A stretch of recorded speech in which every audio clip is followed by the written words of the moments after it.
Bienvenue à tous les amis, un plaisir de vous retrouver, c'est Tisha B'Av. Nous les juifs, on est assis par terre ce jour-là. On a très mal au dos, on ne boit pas de café, on ne peut pas trop sourire, on doit se recueillir. Et pourtant, on est tous à la maison, toute la famille, avec la faim, avec la chaleur, avec un jour qui est interminable. Et on se demande, Ribono Shel Olam, qu'est-ce que tu attends de moi pendant ce jour-là? Je suis fatigué, j'ai pas la tête, j'ai pas le cœur, j'ai juste mal au dos. Alors écoutez, on va Bat Hashem reconstruire une maison à Kadosh Baruch Hu, grâce à ce cours. Avec les paroles de Rabbi Israël Abba Shem Tov, on va vous dévoiler où se trouve le Mashiach. C'est pas une blague. On va vous dévoiler aussi où se trouve le Beth Amikdash. Que son mérite nous protège, aussi avec les paroles du Likutei Moharan. C'est parti les amis attachés à la ceinture. Ce cours est dédié à la Hatzlacha, à la réussite, dans tous les domaines de tout le peuple d'Israël. Que toutes les âmes se réveillent grâce à ce cours. Je vous demande, je vous supplie de le faire passer. On commence. Torah Sameh Zayin, leçon numéro 67 du Likutei Moharan, dans la deuxième partie. Veine Avarain. Le passé n'existe plus, on ne vient plus penser au Beth Amikdash qui a été détruit. Le Beth Amikdash a déjà été brûlé. On ne te demande pas de penser au passé maintenant, on te demande de penser à toi, de penser à ton avenir. Arkaet, cependant, nous dit Rabbi Nachman, à quoi on doit penser aujourd'hui? Hashem ilba met s'appelle Ashuv elenu ve'larzor ve'livnot Beth Mikdashenu. Raoul anou shelo la'akev. Quand je vous attends, en particulier, en ce jour-là, de reconstruire sa maison. De façon générale, aussi de te reconstruire un cœur. Aujourd'hui, si tu as des problèmes de cœur, tu as un cœur brisé, tu ne sais plus où tu habites, tu ne sais plus qui tu es, c'est le jour le plus propice pour reconstruire une maison Hachem dans ton cœur. Et même si tu sens aucune connexion, je vais t'aider aujourd'hui à faire cette chose-là. Me dire Rabbi Nachman, Akadosh Baruch Hu se languit de toi. Toi qui es derrière ton écran, il se languit de toi.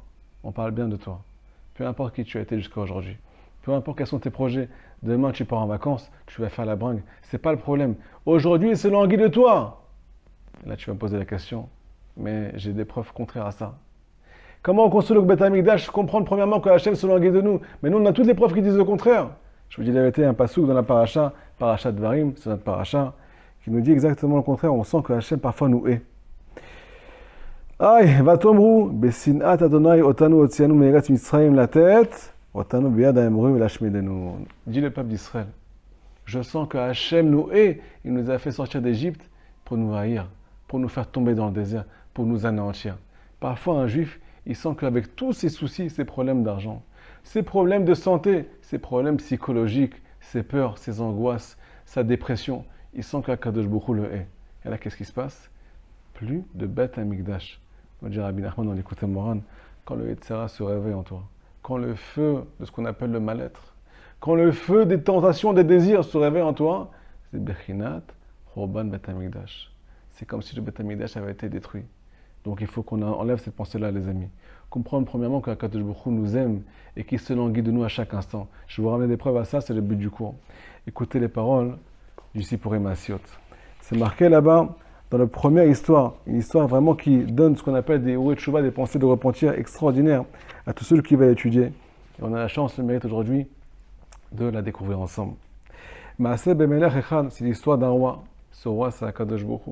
Je vous dis la vérité, ce qui est marqué ici, c'est notre histoire, sur le plan personnel. Tous les secrets de la Kabbalah sont cachés dans cette histoire. Donc c'est l'histoire d'un roi. Shaya lo Shisha Banim, il avait 6 garçons, au bat achat et une fille.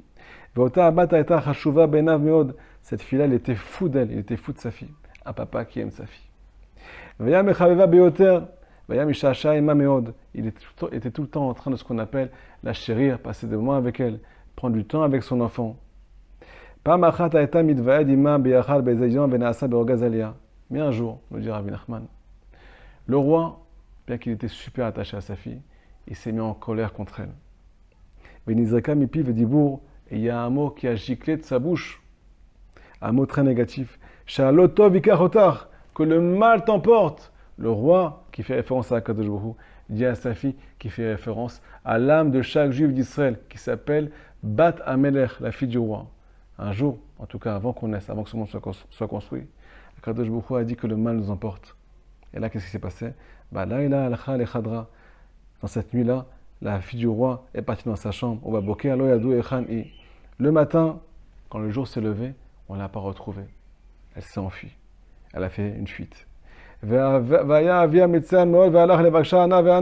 Son papa, il avait beaucoup de peine, il était rempli de tristesse, nous dit Rabbi Nachman. Ve'alach levakshah, il est parti la chercher, Anna ve'Anna dans tous les sens. C'est lui qui s'est énervé contre elle. C'est lui qui a détruit le Beth Amikdash. Mais c'est lui qui est parti la chercher le matin pour savoir où elle était. Il avait tellement de peine. Amad Hashinin Malchut. Mais là, s'est levé le second du roi. Le second du roi, c'est celui qui vient aider le roi, à aider à retrouver chaque âme juive qui est perdue dans son exil personnel. Mais Hamad Sheracha Amela Mystère Meod, quand il a vu la peine que le roi, que Kadosh avait, au Bikesh, il a demandé qu'on lui donne de l'argent, un cheval, ainsi de suite, pour partir à sa recherche. Qu'est-ce qu'on apprend de là? On apprend de là, premièrement, le dévoile le tzaddik et Sodolam, bien qu'il a ce qu'on appelle détruire le Beth Amikdash. Bien que c'est lui qui a décidé que cet exil soit interminable, il a de la peine, il se languit de nous. Vaya via Mystère Meod. C'est lui qui nous a dit que le mal t'emporte. On est dans le royaume du mal aujourd'hui. On n'est pas au Gan Eden, on n'est pas à Jérusalem avec le Beth Amikdash, mais c'est lui aussi qui a de la peine. Et c'est lui aussi qui est parti nous chercher. Qui c'est qui s'est levé? Le tzaddik, pour venir chercher l'âme juive qui est perdue dans son exil. Alors comment ça marche, les amis? Comment ça marche? Est-ce que Akadosh Baruch Hu se languit de nous? La réponse est oui. Il y a marqué dans tous les livres que toutes les pensées de tristesse, de mal-être, de colère, de dépression, de ce qu'on appelle le fait qu'on baisse les bras et qu'on n'a plus le goût à la vie, vient d'une seule chose. On croit que Akadosh Baruch Hu nous est. On croit que Hachem est après nous. Parce qu'on n'est pas parfait. Parce que nous, on n'est pas connecté à la vérité. C'est pas vrai. Akadosh Baruch Hu aime chaque juif comme il est. Et c'est de là qu'on peut commencer à faire teshuva. Quand cette première pensée, elle est ancrée, elle est gravée dans ton cœur. Et c'est la suite du cours, les amis. Écoutez ce qui s'est passé au moment de la destruction du Beth Amikdash. C'est marqué dans les livres, c'est marqué dans la Gemara, qu'au moment où Akadosh Baruch Hu a brûlé le Beth Amikdash et que nos ennemis sont rentrés dans le Saint des Saints, alors ils ont vu quelque chose qui fait Rabotai trembler. Ils ont vu que les chérubins qui étaient au-dessus de l'Arche Sainte, au-dessus du Aaron HaKodesh, ils étaient enlacés l'un et l'autre. Il y a marqué dans la Gemara quelque chose d'extraordinaire. Quand le peuple d'Israël fait la volonté d'Akadosh Baruch Hu, alors les chérubins, ils étaient ce qu'on appelle face à face. Ils étaient tout le temps face à face. Mais quand on ne faisait pas la volonté d'Akadosh Baruch Hu, alors les chérubins, ils étaient dos à dos. Pour nous montrer qu'on n'était pas en phase avec Akadosh Baruch Hu. Mais au moment de la destruction du Beth Amikdash, les amis, quand nos ennemis sont rentrés, au moment le plus dur, où le peuple d'Israël sent que Hachem nous a abandonnés, qu'il ne veut plus de nous, qu'il nous haït, les chérubins étaient enlacés. Pourquoi tout ça? Pourquoi Hachem, tu nous montres ça? Pourquoi, Kadosh Baruch Hu, tu nous mets cette image-là? Pourquoi tu nous fais ça, Hachem? Quel message tu veux nous faire passer? Alors écoutez la folie. Il y a marqué dans le Netivot Shalom que au moment où le peuple d'Israël se sépare de Dieu, où Dieu se sépare du peuple d'Israël, entre guillemets, c'est pas vrai, il n'est pas séparé de nous. Mais au moment où il quitte sa maison, c'est le moment de la séparation. Imaginez-vous. Un mari qui quitte sa femme et ses enfants, Kadosh Baruch Hu l'a pris. Il doit partir de ce monde. Il est mort. Il laisse une femme et des enfants. Même si sa femme l'a haïssé toute sa vie, elle va ressentir des sentiments d'amour. Elle va ressentir un sentiment de languissement. Je veux pas que tu partes. Si un papa, des mamans se séparent de leurs enfants, peu importe pourquoi, obligés de se séparer. Même si les enfants ils nous tuaient, ils nous cassaient les pieds, on n'en pouvait plus. On n'arrivait pas à les éduquer. Même si on avait beaucoup ce qu'on appelle quelque chose dans le cœur par rapport au moment où il y a une séparation, chas v'shalom, les sentiments d'amour éclatent. Tout explose. C'est pareil au moment de la destruction du Beth Amikdash. L'amour pour Akadosh Baruch Hu a explosé pour le peuple d'Israël. C'est ça que Akadosh Baruch Hu nous a montré au moment du Khurban, au moment de la destruction du temple. C'est qu'il est avec nous dans ce qu'on appelle la distance. Et ça, c'est un message avec lequel on doit se déplacer, les amis. Pour pouvoir construire une maison Hachem, pouvoir construire un cœur qui est perdu dans son exil, c'est de comprendre que plus je suis éloigné de Dieu, plus Akadosh Baruch Hu ressent ce qu'on appelle du languissement. Il s'est langui de moi, il m'attend, il attend que je revienne vers lui. C'est la seule chose à laquelle il pense. Je vais vous ramener une petite histoire. Une histoire qui m'a vraiment fait pleurer. C'est l'histoire d'un juif qui a quitté le chemin de la Torah. Mais un jour, on l'a retrouvé après qu'il est revenu dans la Torah. Un rav le retrouve sur le tombeau d'un tzaddik. Ce juif-là était en train de pleurer les larmes de son corps sur le tombeau d'un très grand tzaddik. Et là, le rav, il le voit comme ça de loin. Il dit, mais Ribono Shel Olam, il pleure avec des larmes chaudes, ce juif-là. Il pleure encore plus que moi. Il a un cœur brisé. Il est très très proche d'Akadosh Baruch Hu. Qu'est-ce qui s'est passé? Il y a 6 mois, il était en train de faire les 400 coups. Comment ça se fait qu'aujourd'hui, il pleure des larmes chaudes comme ça? Alors ce rav s'est approché de ce juif-là. Il lui a posé la question, qu'est-ce qui t'arrive? tu m'as épaté. Tu me donnes des pensées de repentir quand je te vois prier comme ça. J'ai envie d'être comme toi, il lui a dit. Écoutez ce que ce juif lui a répondu. Rav, un jour, j'ai rencontré un ami à moi. Après plusieurs mois que je suis parti de la maison. Et cet ami m'a raconté que mes parents, depuis le jour où j'ai quitté mon foyer pour aller dans l'autre chemin, mes parents avaient tellement de peine qu'ils ont enlevé la porte d'entrée de la maison. En hiver, en plein hiver, ils ont enlevé la porte d'entrée. Au cas où, un jour, je vais revenir et que je trouve surtout pas la porte fermée. Que je vois tout le temps la porte ouverte avec une lumière allumée, que je sente qu'ils m'attendent. Alors il a raconté au Rav que le jour où il a entendu ces paroles-là de son ami, son cœur s'est fendu en 10. Il est tout de suite rentré chez lui. Il a tout de suite fait teshuva parce qu'il a senti qu'il a été attendu et pas qu'il a été haï par ses parents parce qu'il n'a pas pris le même chemin qu'eux. C'est comme ça qu'on fait teshuva, les amis. Quand on sent qu'on est attendu, qu'Akadosh Baruch Hu ne nous hait pas, quand on va ressentir que nos soucis ne sont pas là pour nous plomber. C'est marqué dans les livres que les soucis ils viennent parce qu'on sent que Hachem nous en veut. Si on avait foi parfaite, que Hachem nous aime et qu'il nous attend et qu'il est avec nous dans nos épreuves, parce que c'est lui qui nous amène nos épreuves, on ne les vivrait pas seul premièrement. Deuxièmement, on se remplit de ce qu'on appelle d'optimisme. Si le roi est avec moi, il ne peut rien m'arriver. On se remplit de Emouna, peu importe qui est autour de moi, j'ai peur de personne. Le roi est avec moi, s'il ne décide pas, personne ne peut me toucher, personne ne peut me nuire. Mais moi, comme je sens que Hachem n'est pas avec moi, parce que j'ai fait des avéroles, parce que j'ai fauté, parce que je ne suis pas parfait, parce que je n'ai pas le cœur à pleurer à Tisha B'Av, parce que je n'ai pas le cœur à me recueillir sur des choses que je ne connais pas. Le Beth Amikdash est détruit, je n'étais pas là-bas, nous dit Rabbi Nachman. On s'en fout du passé maintenant. Il a déjà brûlé le Beth Amikdash. On va reconstruire ton cœur. C'est ça le Beth Amikdash. Il est marqué dans la Gemara, tout celui qui a du date, tout celui qui a la connexion, qui a la tête connectée avec les bonnes notions, les bonnes pensées vers la Torah, vers Akadosh Baruch Hu. C'est construit, il avait reconstruit, c'est comme si, il avait reconstruit le temple dans sa génération. Donc le Beth Amikdash, il est ici, il est là. Si tu comprends que il est Médik Gahagéa, qu'Akadosh Baruch Hu se languit de toi, ton cœur va s'ouvrir à la tchouva. Il va s'ouvrir à ce qu'on appelle penser à lui, parler avec lui. C'est quoi le Beth Amikdash, les amis? Il y a marqué Ki beti bet tefila. Ma maison, c'est la maison de la prière. Les kolamim, même que les goïms, même pour les goïms, c'est l'endroit, c'est la source des prières pour toute l'humanité, pour tout le monde entier. De là, nous dit Rabbi Nachman, tu veux construire le Beth Amikdash qui est à l'intérieur de toi? Adresse-toi à Dieu. Fais le beau des doutes. Parle avec lui. Le Beth Amikdash, il s'appelle Beti Bet Tefila. C'est la maison de la prière. Tu veux ressentir la lumière du Beth Amikdash dans ton cœur? Parle à Dieu. Je ne te parle pas de la prière du matin, pas de la prière de l'après-midi. Je te parle de parler de façon naturelle à Kadosh Baruch Hu. Lui dire combien tu te languis et combien tu veux ressentir qu'il se languit de toi. Rappelez-vous, c'est au moment de la séparation. Plus je suis loin de lui, je suis tombé aujourd'hui. J'ai fait quelque chose qui était mal à ses yeux. Je suis loin de lui. Je ne suis pas en phase avec la vérité. Mais quoi? Je me rappelle de ces paroles-là. La distance crée du languissement. La distance, le fait que les anges viennent s'enlacer dans le Kodesh HaKodashim pour nous montrer que Hachem explose d'amour pour nous quand il sent que son fils, quand il sent que sa vie, quand il sent que sa fille s'éloigne. C'est ça qu'on doit se rappeler. Et de là, de cette descente-là, de cet endroit qui est très très bas, je dois commencer à parler avec lui. Et là, je vais reconstruire un Beth Amikdash dans ma vie. Pas quand je suis en train de faire des choses extraordinaires, je pense à Hachem. Quand je suis au plus bas, je commence à penser à lui, je me rappelle de ses paroles. C'est ça qui va m'aider à vivre avec lui dans toutes les situations. Qu'est-ce qu'il fait les Tzara, les amis? Le Tzara, le mauvais penchant, il vient me dire, tu sais quoi, aujourd'hui, c'est pas la bonne journée. Aujourd'hui, c'est pas le bon moment. Tu as vu ce que tu as fait hier, tu as vu à quoi tu penses, tu as vu à quoi tu aspires, tu as vu c'est quoi ton quotidien. Alors laisse tomber, baisse les bras. Et là, Kadosh Baruch Hu, il quitte ton cœur. Et là, Kadosh Baruch Hu, il quitte tes pensées. Tu penses tout sauf à lui, parce que c'est pas pour toi, tu sens que c'est pas pour toi. Mais si tu vas avec ces paroles, à tous les endroits, toutes les situations où tu vas te trouver, toi, tu vas penser, tu vas te rappeler que la distance crée du languissement. Et tu vas te rappeler que Hachem ne nous hait pas et qu'il est avec nous à chaque instant. C'est ça qui va reconstruire tout ce qui a été détruit jusqu'à aujourd'hui. Ça, c'est la base des bases, les amis. Maintenant, je vous ai promis qu'on allait vous dévoiler où se trouve le Mashiach.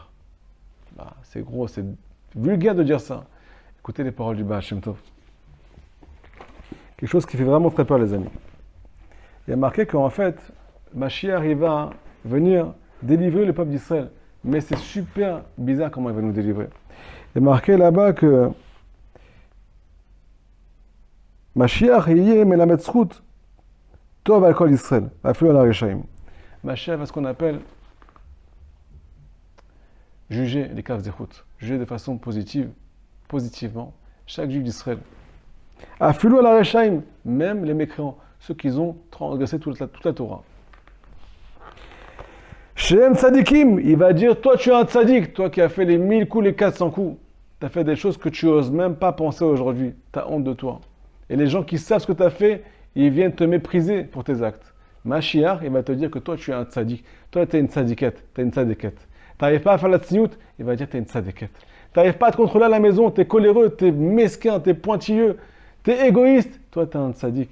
Toi tu as fait ça, tu es un tzadik. Comment il va faire ça? C'est une bonne question.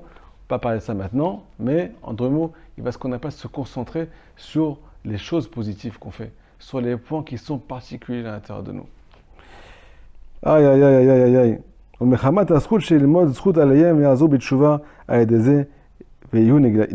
Et grâce au fait qu'il va les juger positivement, même les plus grands Rechaïm, alors ils vont faire ce qu'on appelle Teshuvah. Et automatiquement, ils seront délivrés. Automatiquement, le peuple d'Israël va retrouver le Beth HaMikdash. Parce que c'est grâce à la Teshuvah qui est Teshuvah Nigalim Vechoulé. Et il disait, le Baal Shem Tov, Tzadik Atan Oev Rechaim Ktanim. Un petit tzadik, il peut aimer qu'un petit mécréant. Il n'est pas à assez grand niveau pour aimer un grand mécréant. Mais Tzadik Gadol Oev Rechaim Dolim. Par contre, un grand tzadik, il aime les grands Rechaim. Il aime les grands pécheurs, les grands fauteurs.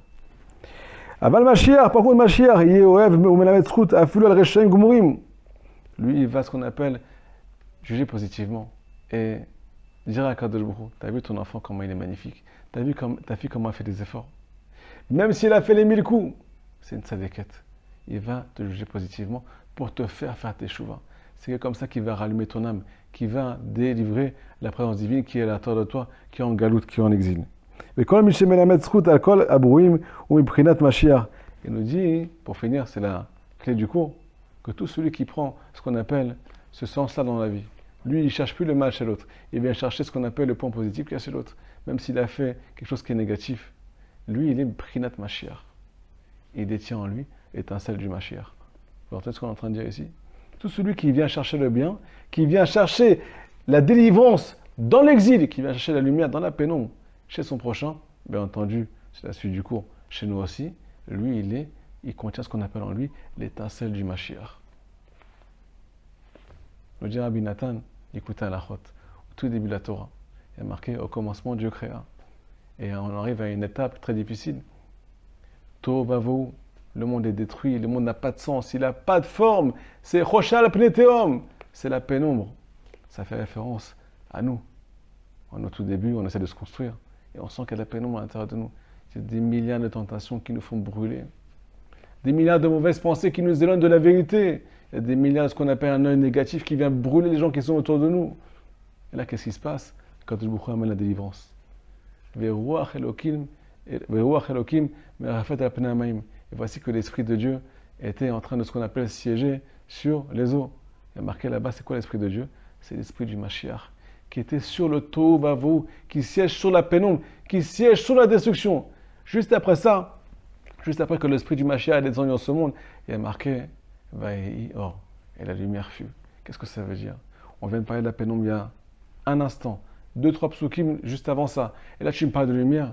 Avec l'esprit du Mashiach, nous dit Rabbi Nathan, on peut retrouver la lumière même dans la pénombre. Si toi, tu cherches la lumière chez ton prochain, et chez toi, dans ton exil personnel, dans tes défauts, tu te rappelles que Hachem est avec toi. Tu n'es pas parfait, tu ne seras jamais parfait.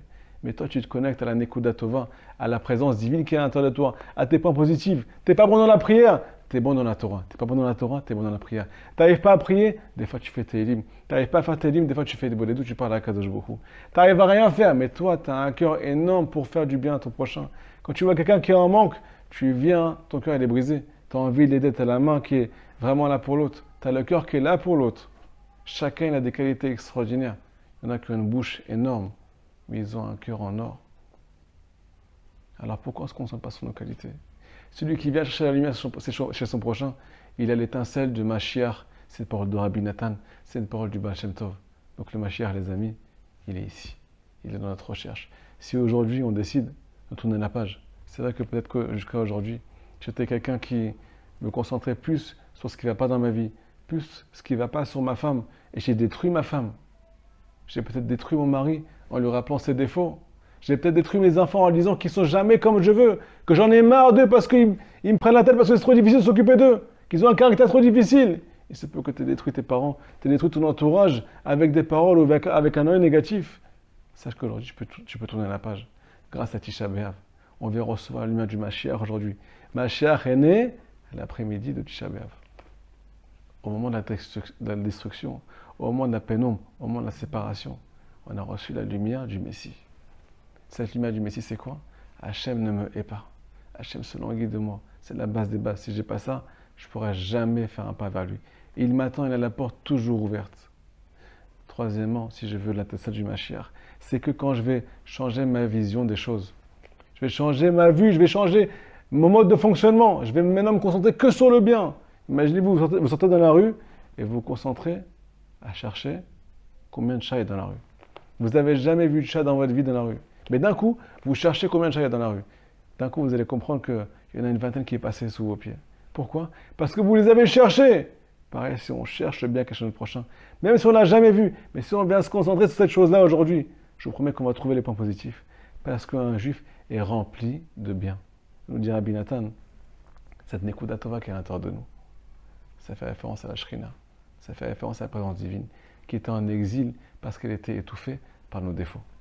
Si toi tu viens maintenant ce qu'on appelle faire le tri à l'intérieur de toi, tu viens chercher le point positif qui est à l'intérieur de toi, et chez ton prochain, tu viens délivrer la présence divine, tu viens délivrer la Bat Meler, la fille du roi, qui est partie en exil, qui a quitté le royaume, qui est en exil. Le roi limite Gaga, le roi Kadosh Baruch Hu, il s'est langui de toi. Mais pour le retrouver, nous dit le Yenouka, nous dit Rabbi Nachman, nous disent tous les tzadikim, il faut que tu t'aimes. Il faut que tu t'apprécies. Il faut que tu mettes tes défauts à la poubelle des fois. Pour que tu puisses connecter ton cœur à Dieu, il faut trouver le point qui te connecte à Dieu. Ce point-là, c'est ta qualité. Cette qualité, c'est ta lumière. Cette lumière, c'est ton âme. Ton âme, c'est la présence divine qui est en toi. Donc toi, quand tu te concentres sur tes défauts, qu'est-ce que tu es en train de faire? Tu es en train de mettre la présence divine à la poubelle. Tu la fais rentrer en exil. Tu es en train de mettre ton âme à la poubelle dans la pénombre. Le Mashiach est venu chercher les Nekulot Tovot dans la pénombre pour délivrer le peuple d'Israël. C'est ça qui est marqué ici, dans le Baal Shem Tov. Pas oublier qu'on est en exil, on est dans la 50e porte de l'impureté. Donc si on cherche à être parfait, on va détruire le Beth Amikdash en potentiel qui est en nous. Attachez-moi qu'on puisse retrouver le Mashiach, retrouver la Binyan Beth Amikdash, les Mira Bemenu. Amen. Chazak ou Baruch.